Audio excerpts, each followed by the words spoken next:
mechanism of hormone action has been explained in two ways. इसको दो तरह से एक्सप्लेन किया जाता है. The first one is the fixed membrane receptor mechanism, when hormones act via plasma membrane through fixed membrane receptors. And second one is the mobile receptor mechanism, जब hormone cytoplasm के अंदर जाएंगे और साइटोप्लाज्म में मौजूद रिसेप्टर्स के साथ bind करेंगे तो उसे कहते हैं मोबाइल रिसेप्टर मैकेनिज्म. ये बात याद रखिएगा, दोनों तरह की मैकेनिज्म हार्मोन यूज कर रहे होते हैं, बट वो हार्मोन्स जो प्रोटीन्स के बने हुए हैं या अमाइंस है, अमाइनो एसिड डेरिवेटिव्स हैं, और specially those hormones which are water soluble. दरअसल दो तरह के सब हार्मोन्स आपने पढ़े.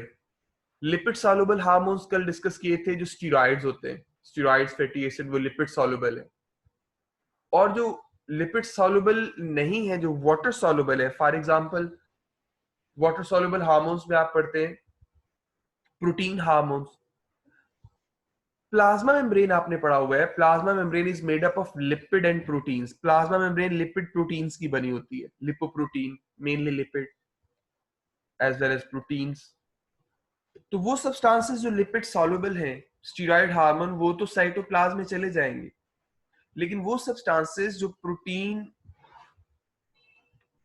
प्रोटीन्स के बने हुए हैं और लिपिड सॉल्युबल नहीं है, जिन्हें हम लिपिड इनसॉल्युबल या वाटर सॉल्युबल कहते हैं, they can not cross plasma membrane. Being polar, वो प्लाज्मा मेम्ब्रेन को क्रॉस नहीं कर सकते. इस वजह से वो सेल मेम्ब्रेन के ऊपर मौजूद रिसेप्टर्स के थ्रू ही अपना रिस्पॉन्स देंगे. तो दो तरह के हार्मोन्स की मैकेनिज्म आप पढ़ने जा रहे हैं, एक प्रोटीन हार्मोन्स और दूसरा steroid hormones. Steroid hormones lipid soluble होंगे, ये मोबाइल रिसेप्टर मैकेनिज्म अडेप्ट करते हैं. प्रोटीन हार्मोन्स लिपिड इनसॉल्युबल है या वाटर सॉल्युबल है, लिपिड्स में डिसॉल्व नहीं होते, वाटर में डिसॉल्व हो जाते हैं, तो ये fixed membrane receptor mechanism adapt करेंगे.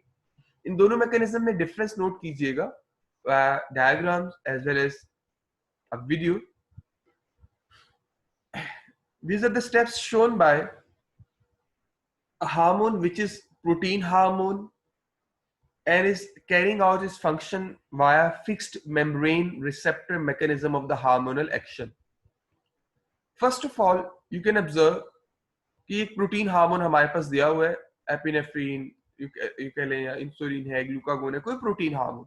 This protein hormone they are secreted into the blood stream. ये ब्लड स्ट्रीम में आएंगे और ब्लड स्ट्रीम में से डिसॉल्व होके सेल, टारगेट सेल है ये जो शो किया गया, ये टारगेट सेल है और इसकी plasma membrane nucleus cytoplasm green में प्लाज्मा मेम्ब्रेन के ऊपर जाके बाइंड करेंगे. प्लाज्मा मेम्ब्रेन के ऊपर जैसे ही बाइंड करता है तो एक कॉम्प्लेक्स डेवलप होता है. That complex is known as hormone receptor complex. Hormone receptor complex, it activates an enzyme adenylate cyclase, and this enzyme is going to activate or convert ATP into cyclic AMP. cyclic AMP cells के अंदर बहुत important messenger है. It's known as second messenger of the cell. सबसे पहले क्या हुआ कि cell की सरफेस मेम्ब्रेन पे, सेल मेम्ब्रेन पे आके hormone, protein hormone molecule bind किया और उसकी बाइंडिंग की वजह से एक एंजाइम एक्टिवेट हो गया, that is adenylate cyclase. Adenylate cyclase it converts ATP into cyclic AMP.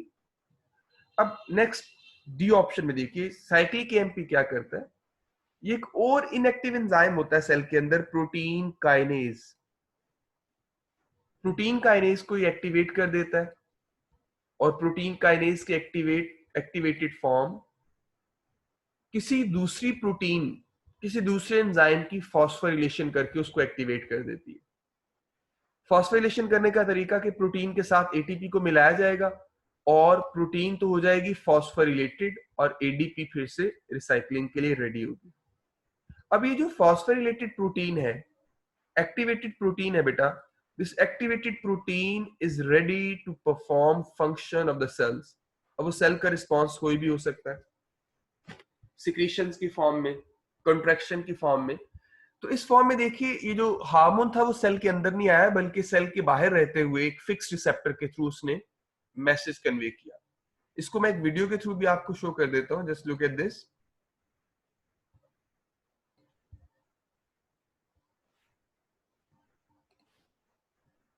Receptor proteins interact with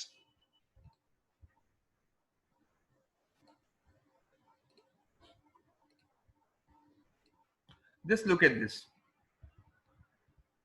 red colour में जो आपको शो है it's a protein hormone, protein hormone and it is binding at receptor protein. ये receptor fixed receptor है जो आपको नजर आ रहा है। प्रोटीन हार्मोन सिग्नल मॉलिक्यूल या प्रोटीन हार्मोन ये रिसेप्टर प्रोटीन के साथ बाइंड कर गया। यहाँ पे होती है जी प्रोटीन, अडिनाइलेट साइक्लेज से पहले जी प्रोटीन मैकेनिज्म यूज होती है यूजुअली, जो टेक्स्ट बुक में शो नहीं था लेकिन यहाँ पे शो किया गया। जी प्रोटीन एक्टिवेट होती है and it binds with another enzyme adenylate cyclase और अडिनाइल साइक्लेज, जो आपकी टेक्स्ट बुक में शो किया गया। जैसे ही अडिनाइल साइक्लेज एक्टिवेट होता है it activates second messenger mechanism जो एटीपी को साइक्लिक एएमपी में कन्वर्ट कर रहा था। अब साइक्लिक एएमपी का बन जाना it activates protein kinase.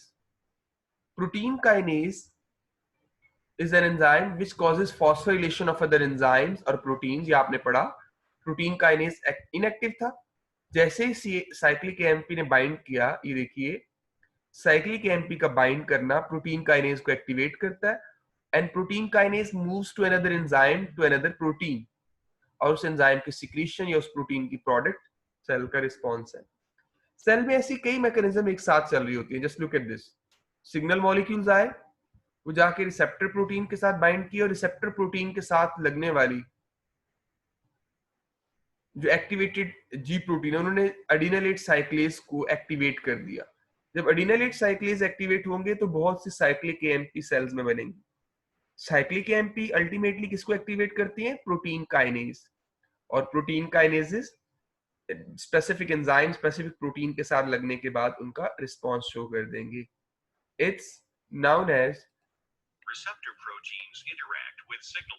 It's known as signal amplification through fixed membrane receptor mechanism. तो फिक्स्ड मेम्ब्रेन रिसेप्टर के साथ साथ दूसरी मैकेनिज्म जो हमने पढ़ी वो क्या है? Mobile receptor mechanism. ये आप सेकंड मैकेनिज्म की तरफ देख रहे हैं। Second mechanism is the mobile receptor mechanism. Mobile receptor mechanism को हम किस तरह से एक्सप्लेन करेंगे? इसमें स्टीरॉइड हार्मोन्स आएंगे, lipid soluble hormones or steroid hormone molecules which diffuses from the blood to the target cell and then across the plasma membrane of the target cell. जैसा कि मैंने अभी शुरू में जिक्र किया, lipid soluble hormones और steroid hormones they can easily cross plasma membrane. ये plasma membrane को बड़ी आसानी से क्रॉस कर सकते हैं। Just look at this. जैसे ही plasma membrane को क्रॉस करते हैं they bind with the protein receptor. Previous fixed membrane receptor mechanism में ऐसा नहीं हो रहा था। फिक्स्ड मेम्ब्रेन रिसेप्टर में जो हार्मोन है वो मेम्ब्रेन के ऊपर ही बाइंड कर रहा था क्योंकि वो हार्मोन मेम्ब्रेन को क्रॉस नहीं कर सकता था। But steroid hormones can easily cross plasma membrane and they bind with the protein receptor with in the cytoplasm. Just look at this. जैसे ही वो साइटोप्लाज्म के साथ बाइंड करेंगे, साइटोप्लाज्म में मौजूद प्रोटीन रिसेप्टर के साथ बाइंड करेंगे, तो प्रोटीन और स्टीरॉइड हार्मोन का कॉम्प्लेक्स साइटोप्लाज्म में मूव कर जाता है, सॉरी न्यूक्लियस में। न्यूक्लियस में मौजूद डीएनए के साथ जैसे ये बाइंड करता है it activates for the production of messenger RNA. RNA की फॉर्मेशन को आपने पढ़ा हुआ है, इट्स नाउन एज ट्रांसक्रिप्शन। तो ये ट्रांसक्रिप्शन शुरू हो जाएगी। अब आरएनए ने क्या करना होता है? प्रोटीन बनानी होती है, लेकिन न्यूक्लियस में नहीं, साइटोप्लाज्म में आके। क्यों? क्योंकि प्रोटीन बनाने के सारे एंजाइम सिर्फ साइटोप्लाज्म में होते हैं, न्यूक्लियस में नहीं। So messenger RNA it moves into the cytoplasm and messenger RNA it causes production of further protein molecules by using ribosomes within the cytoplasm. अब यहाँ पे अगर कोई प्रोटीन प्रोड्यूस होगी है तो वही सेल का रिस्पॉन्स है। तो क्या आपने एक्सप्लेन किया यहाँ पे that fixed that mobile receptor mechanism is carried out by steroid hormones. Steroid hormones get into the cytoplasm of the target cell. Once in the cytoplasm, the hormone binds to the receptor that carries it to the nucleus. And in the nucleus, the steroid protein complex, it activates, triggers transcription of a specific gene of the DNA. The messenger RNA, which is transcribed in the nucleus, moves into the cytoplasm, and here in the cytoplasm, it is translated into the specific protein product of the gene. And that protein synthesis in cytoplasm is actually response of the cell. The new protein, then it regulates, it mediates the cell response. वो कोई cell की enzymes हो सकते हैं, cell के further hormones हो सकते हैं, या सेल की सिक्रीशंस हो सकती हैं.